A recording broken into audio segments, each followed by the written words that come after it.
Hey, what's up, everybody? Welcome back to the Spiral. Today I'm going to be talking about these big college football playoff matchups that we have in the semifinals. The first one being Notre Dame versus Penn State on Thursday, which is tomorrow, and that's going to be at 7:30 p.m. And then the second one is Ohio State versus Texas, and that's on Friday at 7:30 p.m. as well. So we got a bunch of great games coming up. So I just wanted to do a matchup preview, I guess you could say, of both of these games, what to think, what to know, strengths and weaknesses I believe each team has, and then ultimately who I think wins. So first of all, I'm going to start it off with the Notre Dame versus Penn State game. Notre Dame, as of the moment I'm recording this, is a 1.5-point favorite versus Penn State. But first, I just want to let you guys know something. I was watching Joel Klatt earlier, and he mentioned this as well, but Jeremiah Love, which is Notre Dame's best running back, and then Abdul Carter, who was Penn State's best defensive end, both might not be playing for this game. They're both questionable at the moment. Carter missed the whole game last week versus Boise State. Love did play against Georgia, but he only had 6 carries for 19 yards, so that doesn't really mean much for him, I guess, because pretty light load he had in that game. But anyways, I think a few things for this game is that, number one, I just don't think that this game is going to be very high scoring, just because they have run-heavy offenses, which means that it sounds pretty self-explanatory. It's pretty much that they like to run the ball a lot, and they don't really pass as much unless they kind of need to, I guess. Like, they will pass, but most of the time they'll prefer to run, essentially. Second thing is that they have really good defenses. They're really strong, physical. They both have really great defensive lines that are kind of both the leaders of the defense, honestly, but I'll get more of that in a little bit. Third thing is that they just kind of play like a slow-paced offense. That's kind of their play style. They just like to take time off the clock and score touchdowns and make the other team just have to capitalize on their drives, it almost feels like, because they know that if they give the ball back up, they're taking at least 7 minutes off the clock, it feels like. So that's some of the things I would want you guys to know going into this game if you don't really know much about the teams. In my opinion, I think the game is ultimately going to be decided by the offensive and defensive lines of both of the teams. And I truly think whoever wins the battle will more than likely win the game, but, I don't know. I can't predict the games, but I feel like if that comes down to something, it would be the offensive and defensive lines. So, yeah, that's my initial opinions. And then talking about Notre Dame specifically, Riley Leonard is a dual threat quarterback, which means he'll be able to. He's definitely more of a run quarterback. I feel like he's kind of like a Lamar Jackson in a way, but not that fast, obviously. But he's really good at running, and he kind of prefers to running. It seems like, and he can pass. He is a pretty decent passer, but ultimately he's pretty dual threat, about as dual threat as it gets. He almost had more rushing yards than passing yards against Georgia, so you should definitely note that. He's definitely, his biggest moments I feel like are when he scrambles, though, after watching some of the games. So, he's pretty good at both, but I would say he might be a little bit better as a scrambler. I think Notre Dame is going to make Penn State play to stop Leonard. I truly think that, because if they can stop Leonard, or they just want Riley Leonard to be able to run everywhere and really just kind of take away Penn State's defensive line because of how good of a scrambler he is. And, this is honestly the reason that Notre Dame's made it that far, is because Riley Leonard is such a great scrambler. He extends drives. He wears down defenses in a way just because of how much he runs. And, yeah, he is definitely an X factor in this game. He will be very impactful to the game, especially if Jeremiah Love doesn't play for Notre Dame, because he's also pretty explosive, but Riley Leonard is definitely going to be an X factor no matter what. Their defense was really good against Georgia. If you watch that game, Notre Dame kind of just dominated. They forced a lot of turnovers. And the big thing that stuck out to me was that they never really let that quarterback get comfortable in the game. I know that he's a young quarterback, but so is Drew Aller, which I'll get to in a little bit, because he's only like a sophomore, junior, I think. Drew Aller. I think he's only a sophomore, so pretty much Drew Aller, he's going to have a hard time getting settled into this game, because Notre Dame's defensive line, they really showed up against Georgia, forced a lot of turnovers. I mean, they played a really great game overall. But yeah, it's going to be interesting to see how that plays out, whether or not their defense really makes Drew Aller let him get comfortable essentially, or if he's turning it over, never really steps into his throws. I think that's going to be a big factor in this game as well. So that's really what I have about Notre Dame. Very physical team. They like to play more of a traditional style of football where they like to run and they like to get to the quarterback and stop the run game essentially. So that's Notre Dame, and that's my overview of what I've taken away from, just these past 2 playoff games especially, but just all season. That's kind of how I feel like Notre Dame is going to play. And then for Penn State, Aller, he's definitely shown flashes of being a very solid passer in this postseason, specifically with the tight end Tyler Warren. He won Best Tight End award in college football, so really impressive. He honestly has kind of carried the offense at some points where offense really just needs a spark and they give him the ball and he makes one. So he's been a really good tight end for them. He really makes the offense. The offense kind of heavily relies on him, to be honest. He very much, I don't think Penn State would be where they are right now without him. He's very much taken them to very big situations and kind of carried them through that. So I think he's a really great tight end, and Penn State will definitely need to use him a lot. I know sometimes the coaching has been a little sketchy on why they haven't used him, but when they use him a lot, if he keeps going on a roll, they're going to need to keep using him because he will be able to tear up that Notre Dame defense if he gets going. Second thing I think is that the running backs that Penn State has with Katron Allen and Nick Singleton, very elite combo in my opinion. These guys will be able to, they can switch it off kind of like Ohio State has Travion Henderson and Quinshon Judkins. They're pretty much like them, but obviously not as talented. They're still pretty young in their careers. But yeah, Katron Allen popped off against Oregon. They're both just really good running backs, and they can alternate, give each other time to rest. They both played really well in the playoffs, which has kind of torn up defenses, honestly. So that's a very big factor coming into this game is how well they can do. Aller, I would say, is also a dual threat, but he's definitely more of the passing side.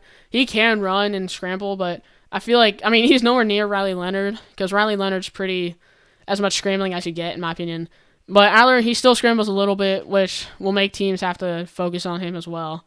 Maybe just not as much as Penn State has to focus on Leonard, but still, dual threat quarterback, so that's worth knowing.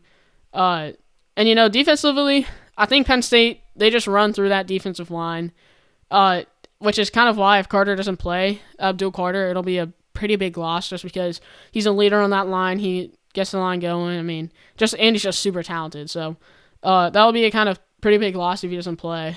They showed up. The defensive line it definitely showed up against Boise State even without Abdul Carter, and I do think that is a little skewed because it's a Mountain West team, and this is a really solid team that's shown greatness all year, except for that Northern Illinois loss. So, do I think they're going to have as much success on the line as they did against Boise State? Probably not. To be honest with you, no. But I do think that they're going to be able to generate some pressure because they're just a really good defensive line. Defense really runs through them, in my opinion. They stopped Ashton Genty very well as well, so something to know as well, because most people couldn't, including the number one team in the country when they played Boise State. So, and then I think their line just combined with this pretty solid DBs they have on the outside, it's a very hard defense to attack, in my opinion. So, getting to who wins this game, I do believe that Penn State wins it in a very close battle for a few reasons. I think that number one, I think their running game will probably perform better than Notre Dame's, especially if Jeremiah Love isn't playing. I like how their defensive line looked against Georgia. I think they played pretty similarly as Notre Dame did against Georgia, but I think Notre Dame might have that little bit edge there just because Georgia is a Power 5 conference or Power 5 school, or Power 4, I guess now it is. I gotta get better at that.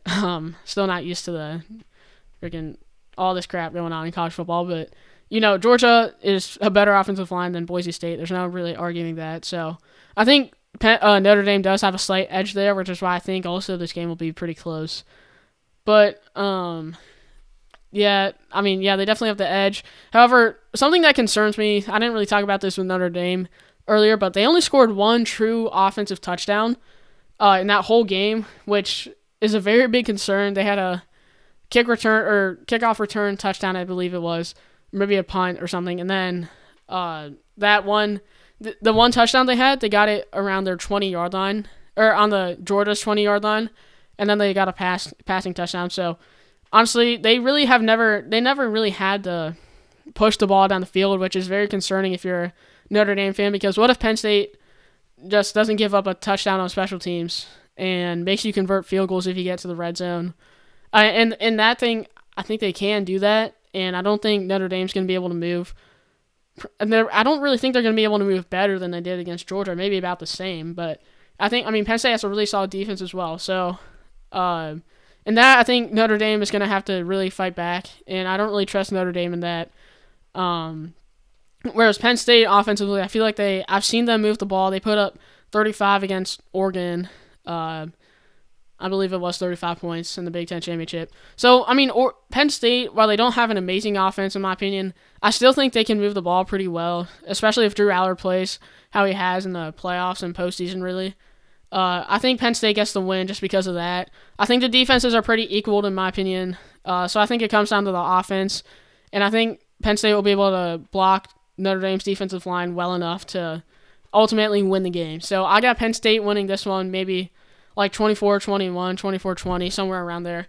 I don't think it's going to be very high scoring. I don't really know what the over-under is, but I would definitely, if I was a betting man, I would definitely take the under just because, I can't see them scoring more than 30 points, either team. So I got Penn State winning in a close one, low-scoring game, but I think Penn State's just the better team right now. And, yeah, I got Penn State. And then second game on Friday is the Ohio State versus Texas game. That one's going to be in Texas, which is kind of interesting. That might, who knows if that has an impact on the game, really. There's definitely going to be more Texas fans than Ohio State, though. So that's worth noting, I feel like, but it's kind of interesting. As of now, Ohio State's a 6-point favorite against Texas. And I'm going to start with Ohio State and what I think of the team. So, objectively, this team has been dominant in the playoffs so far. They scored 42 and 41 points on some of the probably best teams in the country. If you're in the playoffs, you're a very solid team. I've already made a video yesterday about how they've done that. And if you guys want to go check that one out, I'll go post there should be something in the corner of the screen that you guys can click on to watch it and then come back to this one. Defensively, they really rely on their defensive line, including two really great edge rushers in Jack Sawyer and JT Tuimoloau, who they can really get to the quarterback. They sacked the quarterback, well, not necessarily them, but they had 8 sacks against Oregon last week. So very impressive in that regard, compared to 0, actually, against Oregon in the first time. So and then the interior defensive linemen are pretty good at stopping the run, whether it's Ty Hamilton or Tyleik Williams. They're both really big guys that can stuff the run. So that's really where I feel like the strength of the defense is at. Obviously, yes, they have pretty solid linebackers in Cody Simon and Sonny Styles. They're pretty good. And then, obviously, Caleb Downs might be the best defensive player in the country, just as a player. But I feel like the defense really does run through that defensive line and stopping the run and getting to the quarterback, which ultimately helps Caleb Downs and Lathan Ransom and all the DBs to stop the pass. So I feel like it does run through the defensive line, but they got a really strong defense overall, really strong offense. And I do feel like even though there has been times where they haven't really lived up to the expectations, you've seen them get goal line stands. Even against Michigan when they lost, Jack Sawyer had that interception. Against Penn State, they stopped him. It was like 1st and 10 on the 5. So ultimately, Ohio State has a really solid defense and a really solid offense. And it's pretty hard to argue against that if you're watching the playoffs so far. And then as of Texas, I think, honestly, this is somewhat of a confusing team to me because I feel like, they haven't really been playing as great as I feel like most people would probably expect at this point in the season, which is a little concerning to me. They do have one of the best defenses in the country. I would say theirs is right behind Ohio State's, honestly. They have really good tacklers, really good safeties, I think. Their defensive backs stand out a lot to me. I think their defense is just dominant throughout the season. You haven't really seen teams really exploit it too much. Maybe Georgia has, but Georgia is also pretty good. So, and then offensively, they have a veteran quarterback in Quinn Ewers. He is a very good passer.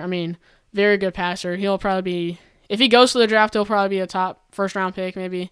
Probably one of the first, 15 to 30 range. Somewhere in, the back half of the first round. But he's a very good passer. You've seen him be clutch in moments. He did lose the last semifinals, but in the quarterfinals against Arizona State, he threw a really clutch pass to send it to second overtime, I believe it was. Excuse me. So, Quinn Ewers has a veteran experience. Very good quarterback, very solid.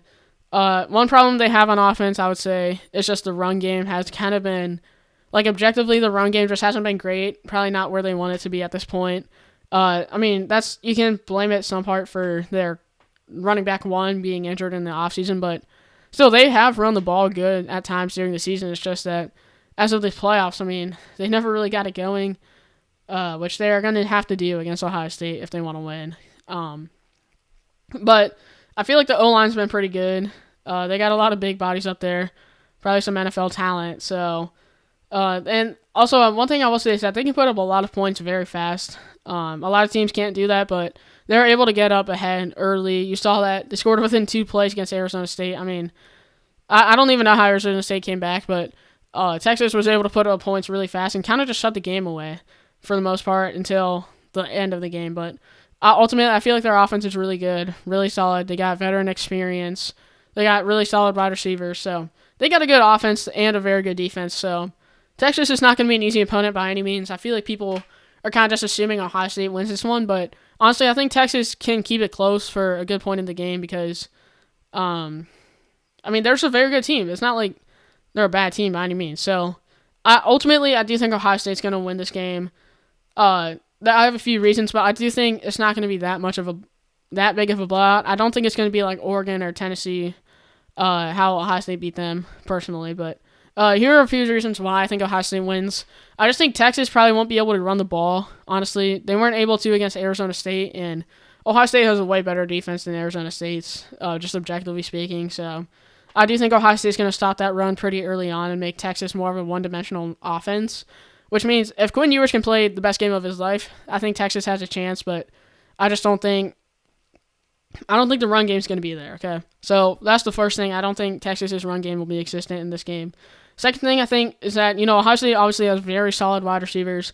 I think they will not very easily run through or beat the DBs, but, I don't really know who's stopping Jeremiah Smith at this point or Emeka Egbuka. And even if you do stop Smith, are you stopping Emeka Egbuka with your DB2 or Carnell Tate with your DB3? I honestly just don't think so because the depth Ohio State has is just too much for Texas to be able to fully cover. So I think the pass game is going to be there for Ohio State. So those are 2 big reasons why. Third one, I think, is that, the running attack on top of the wide receivers for Ohio State will be hard to defend. Ohio State just has so many things to defend that I honestly don't think Texas will be able to. Texas has a very good defensive line, don't get me wrong. They got some big boys up in there that will definitely be able to stop the run. But I just think Ohio State's going to eventually get it going because of the pass game. And honestly, I just don't think Texas will be able to stop it at that point. And I think Texas, honestly, to win this game will have to win a shootout. I can't see them only scoring 13, 20 points and winning. I think they're going to have to score at least 30 or 40 to win. And quite honestly, I would rather have Ohio State in a shootout than Texas just based off what I've seen in the playoffs so far. Texas, I don't know, man. They're good, but if they hold a lead, they can probably win. But if they do even get a lead and they hold it, then I think they have a pretty solid chance. But at that point, I don't think they're going to be able to do that. So I think Ohio State's going to get the win, and I just think Texas has way too many obstacles to overcome compared to Ohio State at the end of the day. Ohio State's a very solid football team, and I just think they have too much talent and they're playing too good right now to honestly pick against them. So I got Ohio State probably maybe 30 to 20, maybe somewhere around there. I think it's going to be like a 10-point game. I don't think it's going to be that big of a blowout. I just think Ohio State is too good to pick against right now. So I got Ohio State, but that's going to wrap up my podcast for today. Thank you guys so much if you watched all the way. It really means a lot to me. Let me know down in the comments what you guys think of these predictions, whether you agree with me or not, because I always like to see your guys' opinions and comments. So Thank you guys so much for watching. I'll see you guys in the next one. Bye.